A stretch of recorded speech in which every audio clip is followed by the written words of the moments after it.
تکبیر.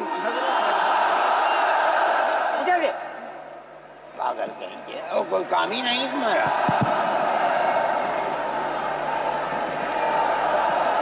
بسم اللہ الرحمن الرحیم. الحمد للہ نحمده ونستعینه ونستغفره ونؤمن به ونتوکل علیہ ونعوذ باللہ من شرور انفسنا ومن سیئات اعمالنا من يهده الله فلا مضل له ومن يضلله فلا هادي له ونشهد أن لا إله إلا الله وحده لا شريك له ونشهد أن سيدنا ومولانا محمدا عبده ورسوله. أما بعد، مسلم پرسنل لا بورڈ کے صدر محترم نائیڈو صاحب کے نائب صدر اور ہمارے مہدی صاحب، دوسرے حضرات جو یہاں بیٹھے ہوئے ہیں، اور یہ جمع غفیر لاکھوں آدمی جو آئے ہیں جمعیت علماء کی دعوت پر، میں جمعیت علماء کے ان ورکرز اور آئے ہوئے مہمانوں کا دل کی گہرائیوں سے شکریہ ادا کرتا ہوں. جن لوگوں نے جمعیت علماء ہند کی دعوت پر اپنے احباب کو جمع کیا اور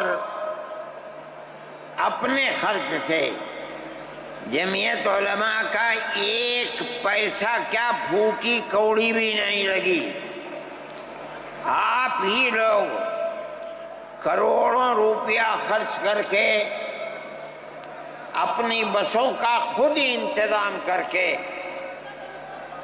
یہاں تشریف لائے دعوت پر اور آ کر بیٹھے. جمعیت علماء ہند کے خدام کے دل میں اس کی بڑی قدر ہے. اللہ آپ حضرات کو اس کا بہتر بدلہ عطا فرمائے.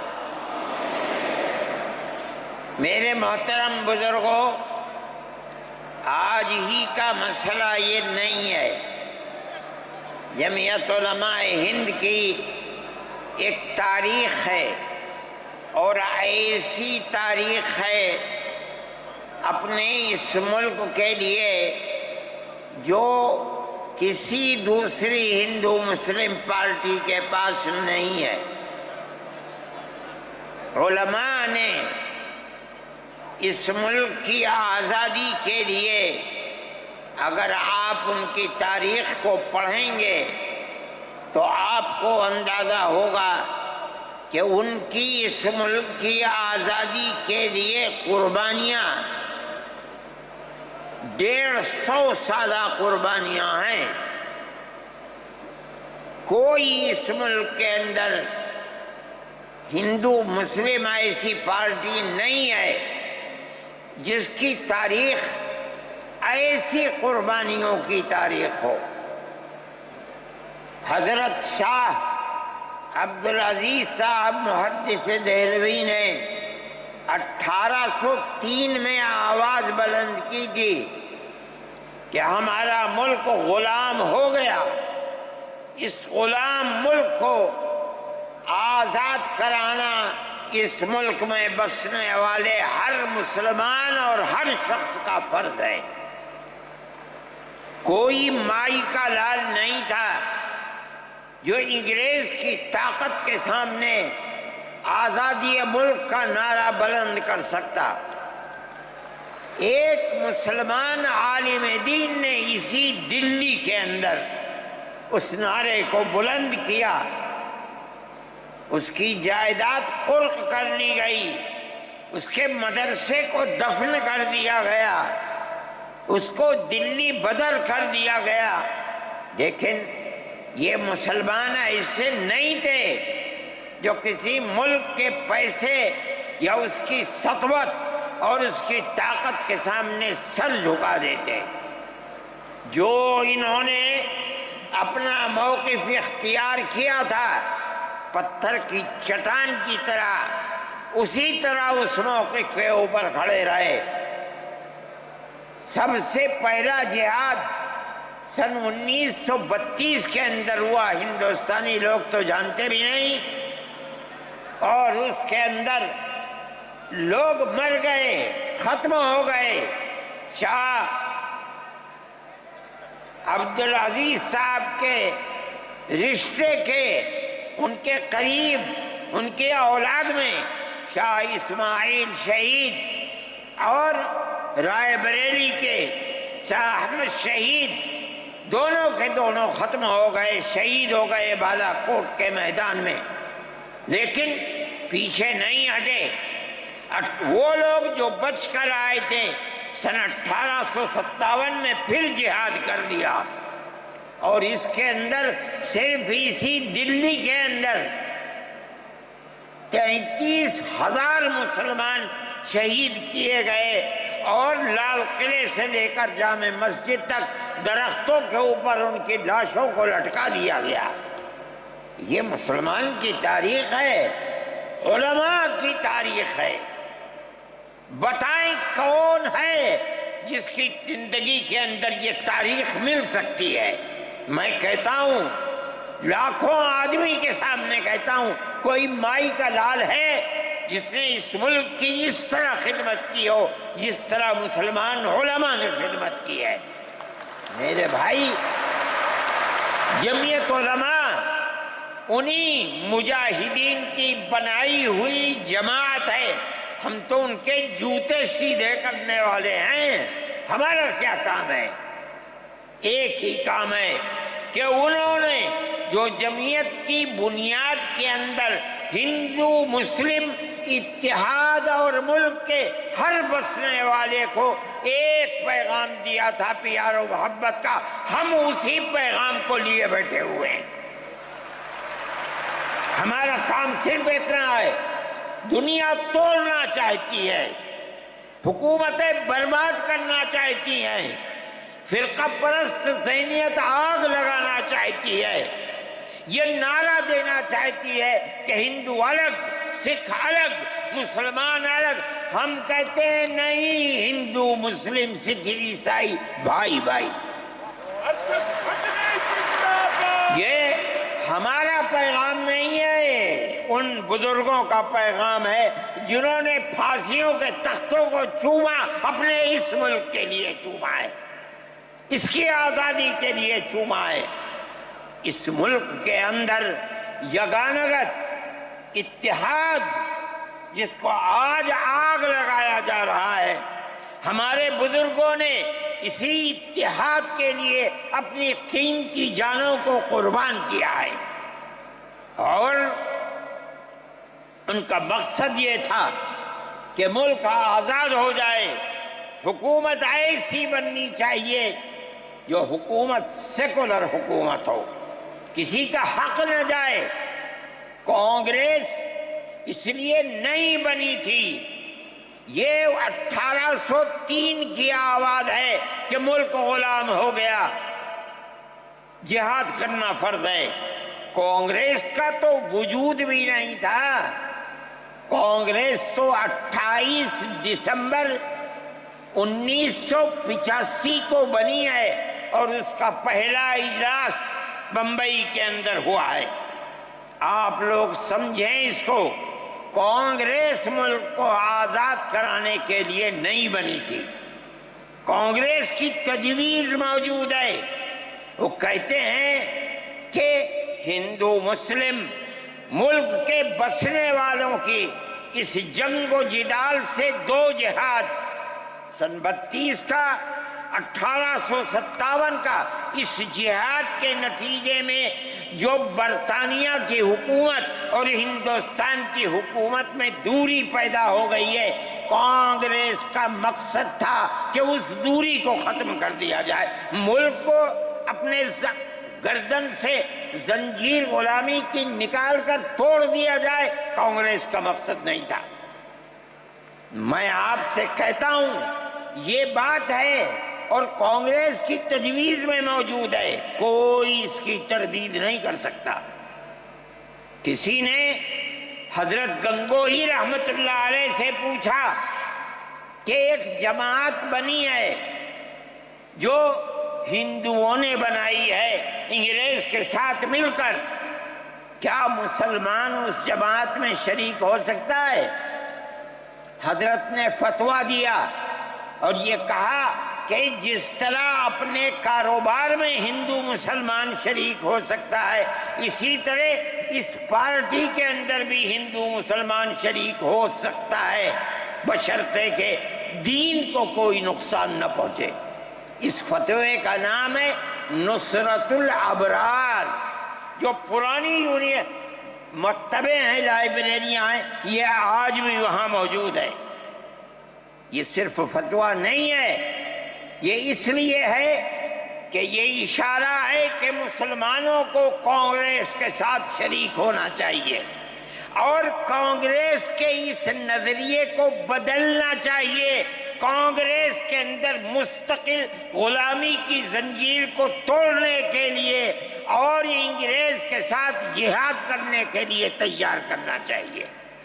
مسلمان جوق در جوق اس کے اندر شریک ہوئے، کانگریس کے اس نظریے کو بدل دیا اور کانگریس کو ملک کی آزادی کے لیے کھڑا کر دیا۔ یہ مسلمان کا، علماء کا، جمعیت علماء کا کردار ہے۔ کوئی مانے نہ مانے، تاریخ میں لکھی ہوئی چیزیں ہیں، ہم سے پوچھے ہم وہ تاریخ کی لکھی ہوئی چیزیں دیں گے۔ ہماری تاریخ کو مٹا دیا گیا۔ وہ طبقہ جو آج ملک کے اندر اسلام اور مسلمانوں کو دفن کرنا چاہتا ہے، وہ ہماری تاریخ کو دفن کرنے کے اندر کامیاب ہو گیا، مگر ہم کہتے ہیں یہ ہماری تاریخ ہے۔ میرے بھائی، ملک اسی طرح چلتا رہا، جیسے جیسے آزادی قریب آتی رہی، جمعیت علماء ہند وہ تنہا ایک جماعت تھی جو برابر موتی لال نہرو، جواہر لال نہرو، گاندھی جی سے یہ بات کہتی رہی کہ ہمیں ضمانت دو، ہم 143 سال ہیں ہماری زندگی، جہاد کی زندگی، ہمیں یہ ضمانت دو کہ ملک آزاد ہوگا تو اس کا کردار سیکولر کردار ہوگا، دستور سیکولر دستور ہوگا، جس کے اندر ہندو، مسلمان، سکھ، پارسی، عیسائی ہر ایک کو اپنے مذہب کے ساتھ جینے کا حق ہوگا اور حکومت کا کوئی مذہب نہیں ہوگا۔ ہمارے پاس تجویزیں موجود ہیں، برابر ہمیں مفتی کفایت اللہ صاحب جو جمعیت علماء کے اس وقت صدر تھے، نام لے کر ان کے پاس موتی لال نہرو، گاندھی جی، یہ لوگ اپنی ورکنگ کمیٹیوں کی تجاویز بھیجتے ہیں، مفتی صاحب کرم فرما، مفتی صاحب یہ ہے کہ ہمارا ملک جب آزاد ہوگا ہم گارنٹی دیتے ہیں کہ ملک سیکولر ملک ہوگا۔ اس کا کیا مطلب ہے؟ ہمارا کردار، ہمارا مذہب، ہمارا وقت، ہر چیز آزاد رہے گا، مسلمان جس طرح چاہے گا اپنی زندگی گزارے گا، اپنے مذہب کو سینے سے لگا کر زندگی گزارے گا۔ میں یہ بات صرف ہوائی نہیں کہہ رہا ہوں، آپ غور سے اس تحریر کا ایک ایک لفظ سنیں۔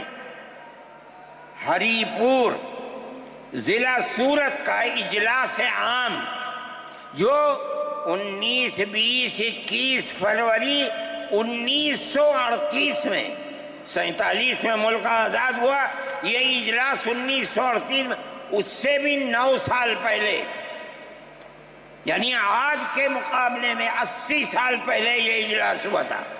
اس کے اندر تجویز دیکھیے آپ، ورکنگ کمیٹی نے 1937 میں اپنی کلکتے کی میٹنگ میں اقلیتوں کے حقوق پر جو تجویز پاس کی تھی اسے یہ کانگریس منظور کرتی ہے، اس وقت کی بات ہے، اور نئے سرے سے اعلان کرتی ہے کہ ہندوستان کی اقلیتوں کے تمدنی، مذہبی اور لسانی حقوق کی حفاظت کرنا کانگریس کا پہلا فرض اور بنیادی پالیسی ہے، تاکہ حکومت کی کسی بھی ایسی اسکیم میں جس میں کانگریس شریک ہو، اقلیتوں کو ترقی اور نشو و نما کا زیادہ سے زیادہ موقع مل سکے۔ آپ الفاظ پر غور کیجئے، اور وہ قوم کی سیاسی، اقتصادی اور کلچرل زندگی میں پورا حصہ لے سکے۔ اس کے بعد اس بنیاد پر مسلمانوں کو مطمئن رہنا چاہیے کہ آزاد ہندوستان کی حکومت میں ان کا مذہب، مذہبی فرائض، اذان، نماز، جمعہ، عید، روزہ، حج، زکوٰۃ، مذہبی تبلیغ، مساجد، مقابر، قربانی، مذہبی جلوس، مذہبی جلسے وغیرہ جملہ مذہبی رسوم اور مذہبی ادارے محفوظ ہوں گے، اور اسی طرح ان کی تہذیب و تمدن، ان کے تعلیمی ادارے، خانقاہیں، امام باڑے، عیدگاہیں، تکیے، کربلائیں، آثار قدیمہ، اوقاف وغیرہ سب محفوظ ہوں گے، اور اسی طرح ان کی زبان، ان کی شاعری، رسم الخط وغیرہ سب کے سب آزاد اور محفوظ ہوں گے، کسی پر کوئی رکاوٹ اور قید نہ ہوگی۔ جو میں آپ سے کہہ رہا ہوں، آپ دیکھیے، یو پی کانگریس کا شائع کردہ election board, National Herald press, Lucknow, 1946 کے اندر، شاید 10 فروری میں نے نقل کیا ہے، وہ مٹا ہوا تھا، اس کے اندر یہ بلیٹن شائع ہوا ہے۔ میں کہتا ہوں کہ ہندوستان کی جمعیت علماء کے بار بار کچھوکے لگانے پر وعدہ کرو کہ ملک سیکولر ملک ہے، وہ وعدہ کرتے چلتے ہیں۔ میں آج آپ سے پوچھتا ہوں کہ اس میں سب سے پہلی چیز ہے کہ مسلمانوں کا مذہب اور مذہبی فرائض محفوظ رہیں گے۔ آج میں پوچھتا ہوں، ملک کی آزادی کو 70-80 سال ہو رہے ہیں، بتائیے کیا محفوظ ہے مسلمانوں کا؟ آپ مذہب محفوظ ہے مسلمانوں کا؟ کیا آپ نے مسلمان مذہب کا مسئلہ قرآن و حدیث سے ثابت ہے؟ آپ جو کچھ کر سکتے تھے آپ نے نکاح اور طلاق کے اندر کر دیا، مذہب کہاں محفوظ ہے؟ آپ کی حکومت اتراکھنڈ میں ہے، آپ یکساں سول کوڈ، یعنی کوئی تعلق مسلمان کا مذہب سے نہیں ہوگا، گورنمنٹ جو قائم کرے گی اس کے اوپر مسلمان کو چلنا ہوگا۔ کہاں کا سیکولرزم ہے؟ کیا مسلمان اس پر اطمینان کر سکتا ہے؟ آپ کی زندگی اور آپ کی حکومت کا بنیادی ناپاک پتھر یہ ہے کہ مسلمان کو اپنے مذہب سے آپ دور کر دیں۔ کیا آپ اسے قبول کریں گے؟ یہ آج کی حکومت کا یہ مسئلہ ہے۔ مذہبی فرائض کہاں کے آپ زندہ رہ گئے؟ آج آپ نے مسئلہ بنایا ہے کہ اتراکھنڈ کی ریاست اور شہروں کے اندر مسلمان جو 50 سال سے آباد ہے، آباد بھی نہیں رہ سکے گا۔ یہ آپ کا کردار ہے، یہ تصویر ہے اور ناپاک تصویر ہے۔ ہم کہتے ہیں جس تصویر کو آپ پیش کر رہے ہیں یہ تصویر سیکولر دستور کی تصویر نہیں ہے۔ ہمارا آج کا یہ کنونشن سیکولر دستور کی حفاظت کے لیے ہے۔ کہاں ہے جی؟ کیا کر رہے ہو؟ اس ملک کو، ملک میں رہنے والوں کے لیے جہنم بنا رہے ہو۔ جمعیت علماء اس کو قبول نہیں کرتی۔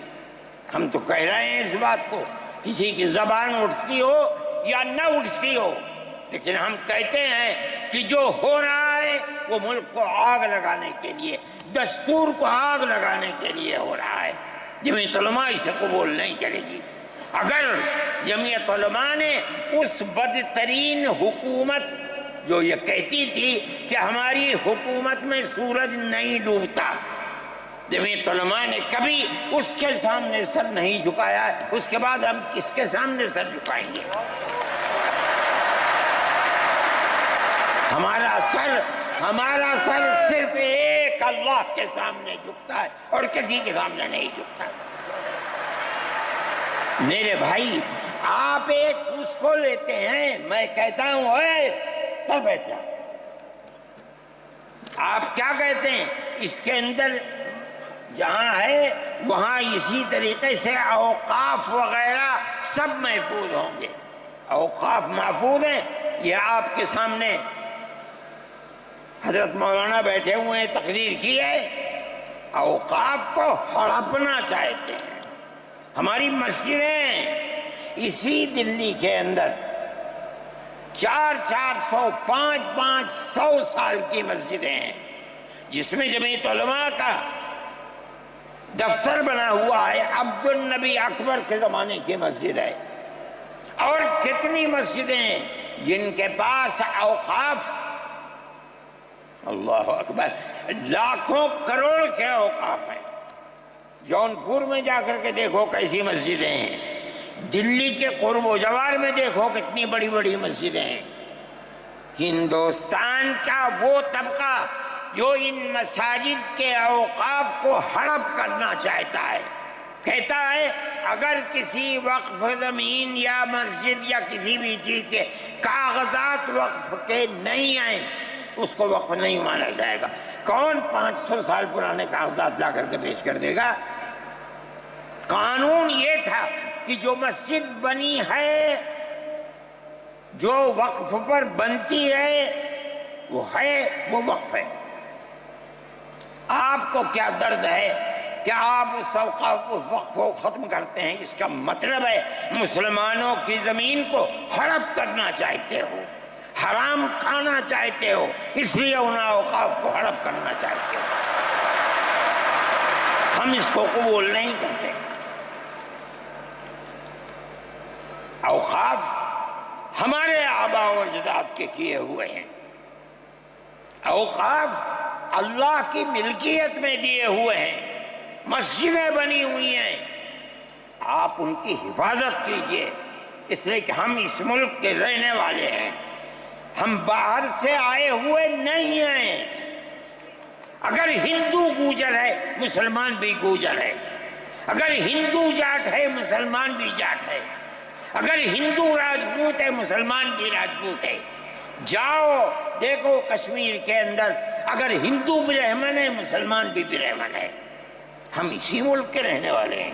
کسی کو اچھا لگا یہ مذہب وہ اس مذہب میں چلا گیا، کسی کو یہ مذہب اچھا لگا وہ اس مذہب میں چلا گیا۔ کیا مذہب کی بنیاد پر اس ملک کے اندر آپ ہمیں جینے کا حق نہیں دیں گے؟ ہم اپنے جینے کا حق کو لیں گے۔ آپ نے جس سیاست کو اختیار کیا، آپ 2 الیکشن پہلے دیکھیے کس قوت کے ساتھ بی جے پی آئی تھی۔ آپ نے جس پالیسی کو اختیار کیا، سیکولرزم کو آگ لگانی چاہیے، اس کا نتیجہ اس الیکشن میں کیا ہوا؟ بی جے پی ہار گئی۔ میں کہتا ہوں کہ اگر چندرا بابو نائیڈو کی بیساکھی نہ ہوتی اور ادھر نتیش کمار کی بیساکھی نہ ہوتی تو بی جے پی گورنمنٹ نہیں بنا سکتی تھی۔ کیوں ہوا؟ وہ جو 14 سال پہلے